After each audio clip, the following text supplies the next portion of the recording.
বাজে আম্পায়ারিং তো south Africa Bangladesh ম্যাচে আম্পায়াররা দুজন করলই, রিচার্ড ইলিংরুথ আর আরেকজন আম্পায়ারের নাম মনে পড়ছে না। তারা তো যৌথভাবে সাউথ আফ্রিকাকে জেতানোর জন্য যা করার তারা করেছেই। পাশাপাশি যদি একটি ডিসিশনে আম্পায়ারের ডিসিশনে বাংলাদেশে পার্থক্য করতো সেটি তো একটা বিষয় রয়েছে। পাশাপাশি তারা অনেকগুলো ওয়াইড দেয়নি।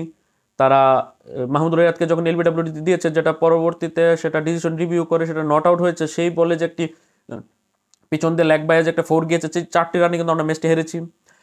সেটা বাদ দিলে যদি আরও কিছু আমরা অ্যাড করতে যাই, যে শেষের দিকে মাহমুদুল্লাহ রিয়াদের সেই হার্ট ব্রেকিং যে ছক্কাটি, যেটি ইঞ্চি পরিমাণ পার্থক্যের কারণে সেটি আউটে রূপান্তরিত হয়েছে, এরকম অনেক কিছু কথা। পাশাপাশি জাকের আলী যে 9 বলে 8 রান করে আউট হয়েছে, সে আসলে ওই সময় একটা চারও মারতে পারে নাই। এই সকল কিছু মিলিয়ে বা বাংলাদেশের শেষ 3 ওভারে মাত্র 13 রান করেছে, একটি বাউন্ডারি মারতে পারে নাই।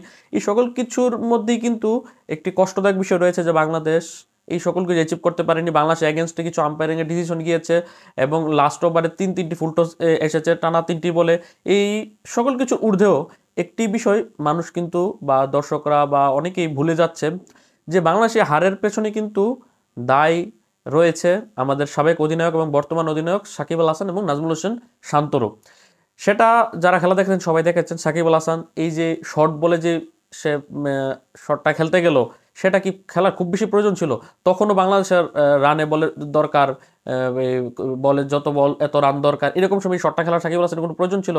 বা নাজমুল হোসেন শান্ত যে শটটি খেললো, এখানে আমি আজকে বলতে যাবো না যে সাকিব আল হাসান 4 বলে 3 রান করে আউট হয়ে গেছে বা নাজমুল শান্ত 23 বলে 14 রান করে আউট হয়ে গেছে। এটা তো তাদের নিয়মিতই পারফরমেন্স। লিটন বলেন, সৌম্য বলেন, শান্ত বলেন, সাকিব, তারা তো প্রতি ম্যাচে এরকম পারফর্ম করছে। সেটা মেন জিনিস না। আজকের ম্যাচে কিন্তু খুব বেশি রান দরকার নেই। আজকে যদি সাকিব আল হাসান যদি 20 বলে 15 রানও করেও আউট হতো, তাও বাংলাদেশ ম্যাচটি জয়লাভ করতো। সাকিব আল হাসান ওই শটটি খেলার কোনো প্রয়োজন ছিল না। এনরিক নটগিয়ার যেই 2টি বলে আউট হয়েছে, এই বর্তমান ক্যাপ্টেন শান্ত বা সাবেক ক্যাপ্টেন সাকিব আল হাসান, কোনো সময় ভাবিনি যে সাকিব আল হাসানকে নিয়ে এভাবে কথা বলতে হবে। সাকিব আল হাসান শান্ত দুইজনই সেম বলার এগেনস্টে সেম শট বলে তারা সেটা অ্যাটাক করতে গিয়ে বলটাতে দুইজনই সার্কেল আউট হলো। সার্কেল বললে ভুল হবে, পিচের অ্যারাউন্ড, পিচের আশেপাশে কিন্তু বল, এর বাইরে কিন্তু তারা বলটা নিতে পারেনি। এবং ক্যাচিং ফিল্ডারও সেম একজনই, এডেন মাকরাম তাদের অধিনায়ক। এই যে সেম পজিশনে দুইজন ব্যাটসম্যান ভিন্ন 2টি ওভারে সেম বলারকে এভাবে অ্যাটাক করতে গিয়ে আউট হলো। আসলে অ্যাটাকও বলা চলে না, এরকম একটা হাই বাউন্সার বল, শর্ট বলকে আপনি নেগোশিয়েট করতে পারেন না, তো আপনি একটা শট খেলতে চান কেন? এই দুজনের এই 2টি শট তো বাংলাদেশকে ভুগিয়েছে। নিচের দিকে জাকের আলী, আসলে ওই যে শেষের দিকে জাকের আলীকে আমরা যেভাবে চিনি যে সে ফিনিশিং দিতে পারদর্শী, সে সেটি করতে পারেনি। এবং মাহমুদুল রিয়াদের সেই ছক্কাটি আসলে যদি একটুর জন্য ছক্কাটি হয়ে যেত সেটি, তাছাড়া ওই যখন মাহমুদুল রিয়াদকে এলবিডব্লিউ দেওয়া হয়েছে, এই এলবিডব্লিউ টা যদি নট আউট থাকতো তাহলে কিন্তু আমরা 4টা লেগ বাই রানটা পেতাম।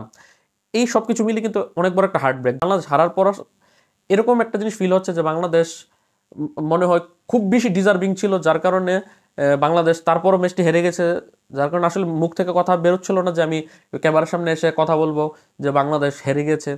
আপনি একটা জিনিস খেয়াল করুন যে এই ম্যাচটা কিন্তু ইন্ডিয়া পাকিস্তান ম্যাচের মতোই কিন্তু হয়েছে। ইন্ডিয়া আগে ব্যাটিং করে 20 ওভার 119 রান করেছে, পাকিস্তান পরবর্তীতে নেমে 113 রান করে নির্ধারিত ওভার শেষে তো 6 রানে ম্যাচটি হেরে যায়। বাংলাদেশও কিন্তু 4 রানে ম্যাচটি হেরে যায় পরে ব্যাটিং করে। এই দুটি ম্যাচের মধ্যে কিন্তু অনেক সিমিলারিটি রয়েছে, যে তারাও শেষের দিকে গিয়ে অল্প রানে হেরেছে, আমরাও শেষের দিকে গিয়ে অল্প রানে হেরেছি। আমাদের তো কষ্টটা আরও বেশি, কারণ আমাদের এগেনস্টে কয়েকটা বাজে আম্পায়ারিং গিয়েছে, প্লাস ওই 4টি রান যেটা মাহমুদুল রিয়াদেরকে এলবিডব্লিউ দেওয়া হয়েছিল, ওই 4টি রান যদি আমরা পেতাম আমরা হয়তো হারতাম না। আমরা কিন্তু 4 রানই ম্যাচটি হেরেছি। ওই 4টি রান হলে হয়তো আমরা ম্যাচটি টাই হতো। কিন্তু এ ধরনের আসলে অজুহাত দিয়ে তো ইন্টারন্যাশনাল ক্রিকেটে চলা যায় না। হ্যাঁ, আমাদের এগেনস্টে তো রেগুলারই আইসিসি মেগা ইভেন্টে আমাদের এগেনস্টে ডিসিশন যায়, তারপর আমাদেরকে ম্যাচ জেতার কিন্তু সুযোগ ছিল। লাস্ট ওভারে কিন্তু 1 ওভার 11 রান লাগতো, আমরা ওই ওভারে কিন্তু আমরা পারিনি। মাহমুদুল রিয়াদের যদি ছক্কাটা হয়ে যেত আসলে, আর আজকে আমাদের এখানে বসে আসলে খুশির কাব্য কথা বলতে হতো যে আমরা সাউথ আফ্রিকাকে প্রথমবারের মতো টি-20 ইন্টারন্যাশনাল ম্যাচ হারিয়েছি। ধারাভাষ্যকর মাঠের মধ্যে বলছিল যে বাংলাদেশ কখনো সাউথ আফ্রিকাকে হারায়নি, এই প্রথম বাংলাদেশ সাউথ আফ্রিকাকে হারাবে। তারা এমনভাবে বলছিল যে তারা শিওর হয়ে গেছিল বাংলাদেশ জিতবে। সেই জায়গা থেকে যে বাংলাদেশ এইভাবে ম্যাচটি আসলে হেরে যাবে, আসলে এটা মানে খুবই হৃদয় বিদারক একটি ঘটনা, খুবই দুঃখজনক ঘটনা। এখানে যেরকম বাজে আম্পায়ারিং ছিল, দুর্ভাগ্য ছিল আমাদের, প্লাস আমাদের নিজস্ব কিছু দোষও ছিল, যেরকম বললাম নাজমুল হোসেন শান্তর এই বাজে শর্ট সিলেকশন, সাকিব আল হাসানের বাজে শর্ট সিলেকশন, তাছাড়া জাকের আলী শেষের দিকে আসলে আশানুরূপ পারফরমেন্স করতে পারেনি। এমনকি মাহমুদুল্লাহ রিয়াদও ওই ছক্কাটার অ্যাটেম্পটা না হলে কিন্তু মাহমুদুল্লাহ রিয়াদের উপরও প্রশ্ন যেত যে মাহমুদুল্লাহ রিয়াদ শেষের দিকে একটা বাউন্ডারি মারতে পারেনি। যদিও শেষের দিকে মাহমুদুল্লাহ রিয়াদ ব্যাটিং ওইভাবে পায়নি, নন স্ট্রাইকে থাকা অন্যান্য ব্যাটসম্যানরা কিন্তু বলগুলো নষ্ট করছিল। এবং মাহমুদুল্লাহ রিয়াদের শেষ ওভারে যে একটা সিঙ্গেল নিয়ে দিয়েছিল রিশাদকে, সেটি আসলে আত্মঘাতী একটা সিদ্ধান্ত ছিল। রিশাদ না জাকেরকে একটি সিঙ্গেল নিয়ে সে ওই পারে দিয়েছিল, সেটা একটা ভুল সিদ্ধান্ত ছিল। এখন সব মিলে বিষয়টা দাঁড়িয়েছে বাংলাদেশের জন্য এখন কঠিন হয়ে গিয়েছে। তবুও বাংলাদেশের যদি সুপার এইটে যেতে হয়, বাংলাদেশের নেক্সট দুটি ম্যাচ নেদারল্যান্ড এবং নেপাল দুইজনের বিপক্ষে দল জয়লাভ করতে হবে।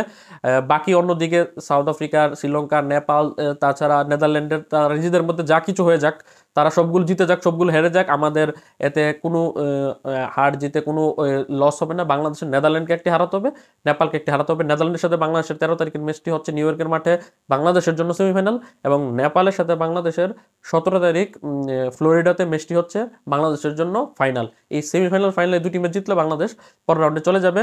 কিন্তু এখন কথা হচ্ছে, যদি আজকে সাউথ আফ্রিকার সাথে ম্যাচটি আমরা জিতে যেতাম, তাহলে কিন্তু আমাদের পরবর্তী দুটি ম্যাচের একটি জিতলে আমরা উঠে যেতাম। এখন আমাদের ফাইনাল ম্যাচ পর্যন্ত অপেক্ষা করতে হবে, তার আগে আমাদেরকে নেদারল্যান্ডকে যে কোনো মূল্যে আমাদের হারাতে হবে। হারালেই আমাদের ওই মানে সেমিফাইনালের মতো আর কি, সেমিফাইনাল আমরা জিতে গেছি। তখন আমাদের 17 তারিখ নেপালকে হারালে আমরা 17 তারিখ ঈদের দিন নেপালকে হারালে আমরা সুপার এইটে চলে যাব। আশা করি বাংলা যেভাবে পারফরমেন্স করছে, বাংলাদেশের নেদারল্যান্ডকে হারানো সম্ভব, এবং এই মাঠেই কিন্তু খেলা নেদারল্যান্ডের বিপক্ষে।